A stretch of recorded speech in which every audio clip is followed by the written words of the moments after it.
So a great question is, what about the military? Well, there's a lot of interaction, just so you know, between, for example, Commissioner Goodell of the NFL and the generals in the Army, General Chiarelli in particular, in terms of how to manage this. One of the things I'll tell you, in the military, they're redoing their, quote, sidelines concussion test called the MACE.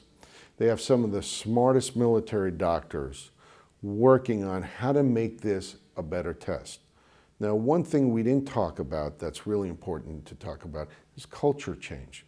When you look at a warrior, when you look at a soldier, the one thing that really is a theme that pervades that group of men and women, and I know because I was in the Army, is that you don't ever leave a man or woman behind, and you don't want to leave the side of the person next to you. So it is a huge culture change to tell a soldier to take a knee during a firefight and say, let us examine you because we don't want you going back into the battle when you're concussed and confused. That's a big deal. And that culture change will not happen overnight. These are warriors. These are very brave, courageous soldiers that were trained a certain way and believe you never leave somebody behind.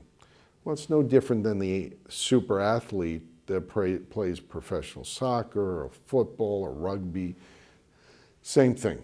So we're going to have to see a culture change, and that will not happen overnight. But I will tell you, in the military, talking to the generals, it's very interesting. So what they're finding is if people had multiple IEDs over days, concussion after concussion, after a while, they ended up not returning to battle because they had such a severe traumatic brain injury from the cumulative effect of being blown up or getting those shock waves hitting them, that they didn't return to battle.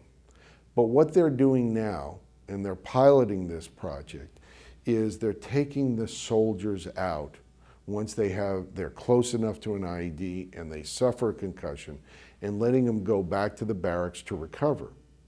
Interestingly, more of those soldiers are now returning back to the front lines because they have recovered and are able to go back and fight with their fellow warriors. So in fact, that's going to take a culture change, but it's happening.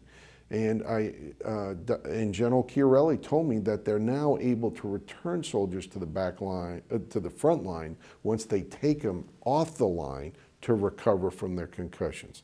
It's an evolving field. We're understanding the science better. We have to change the culture.